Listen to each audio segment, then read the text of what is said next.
భర్త గారి యొక్క వ్యసనాలు తొలగాలి, ఇది ప్రశ్న.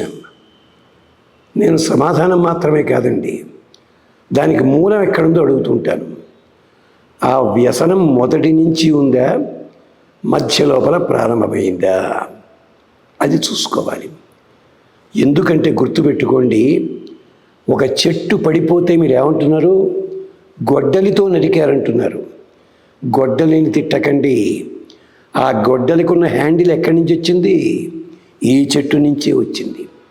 ఒక పతనం జరిగిందంటే అర్థం బయట నుంచి ఎక్కడో కాదు కారణం, అక్కడి నుంచే ఉంటుంది, గుర్తుపెట్టుకోండి.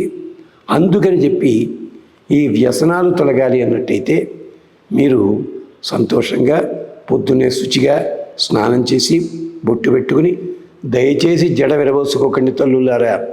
ఆ పూజ అయినంతసేపు అయినా కాస్త జడ ముడివేసుకోండి. ఆధునిక డ్రెస్సులతో పూజ చేయకండి, సాంప్రదాయ దుస్తుల్లో ఉండండి. తర్వాత పువ్వులు పెట్టుకుంటే పెట్టుకోండి, అది మానేయండి. బొట్టు శుభ్రమైంది పెట్టుకోండి. ఆ పూజ జరిగినంత 15 నిమిషాలైనా దీపారాధన చేయండి, నైవేద్యం సమర్పించండి. ఆ తర్వాత మీ ఇష్టం, ఏ రకం డ్రెస్సులు వేసుకుంటారు, ఏ అడ్రస్లో ఉంటారు, అవన్నీ మీ ఇష్టం. అది గుర్తుపెట్టుకోండి. ఇప్పుడు చెప్పే శ్లోకం చూడండి. ఇది చంద్రునిగా ఆకారంలో ఒక ముగ్గు వేసి, ఆ ముగ్గు లోపల ఈ పసుపు గౌరమ్మని పెట్టిన ఈ ప్లేట్ పెట్టండి.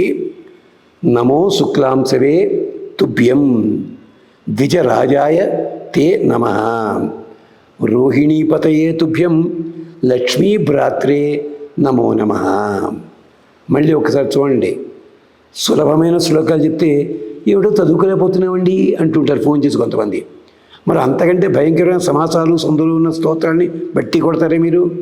అంటే దృష్టి ఉంటే ఏదైనా చదువుతారు మీరు, అది గమనించండి.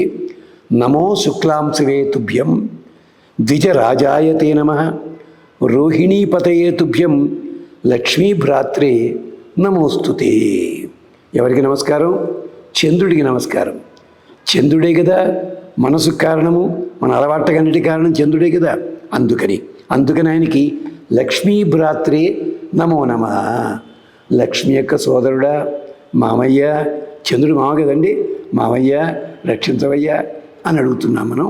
లక్ష్మి ఏమిటి? నమో శుక్లాంశవే తుభ్యం, తెల్లని వస్త్రము ధరించినవాడా. ఈ తెల్లని వస్త్రానికి పెద్ద ఉపన్యాసం చెప్పాలి. ఏమిటంటే ప్రతి వస్త్రం మీద 11 మంది దేవతలు ఉంటారు.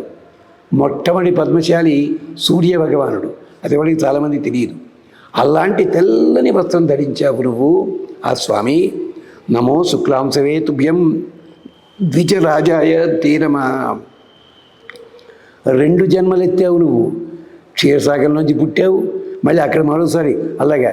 అంచేత ద్విజరాజాయ అంటే 2 రకాల స్వరూపాలు కలిగిన వాడు నువ్వు. ద్విజరాజాయ తే నమః రోహిణీపతయే తుభ్యం. రోహిణి భర్తవి, ద్విజరాజు అని చెప్పడంలో అర్థం ఏంటంటే కాంతి పెరుగుతుంటుంది, తరుగుతుంటుంది. అలాగే 2 రకాల జన్మలు నీకున్నాయి.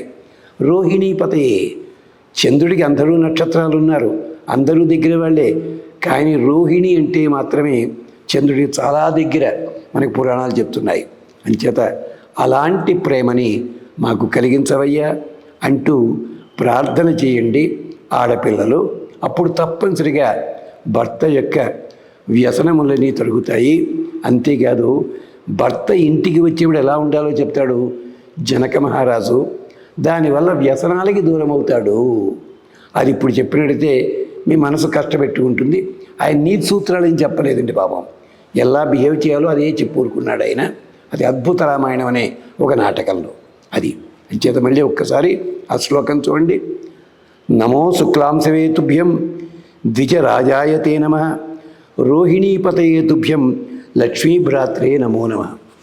ఆడవాళ్ళందరికీ ఒక సూచన, లలితా సహస్రం చదివే అలవాటు ఉన్నట్టయితే శివాష్టోత్తరం కూడా కలిపి చదవండి. విష్ణు సహస్రనామం చదివినట్టయితే లక్ష్మీ అష్టోత్తరం కూడా కలిపి చదవండి. రెండింటి కలిపి చదవాలి. అప్పుడు ఎడబాటు ఇలాంటి ఉండడు, కలిసిపోతారు అందరూ కూడా. స్వస్తి.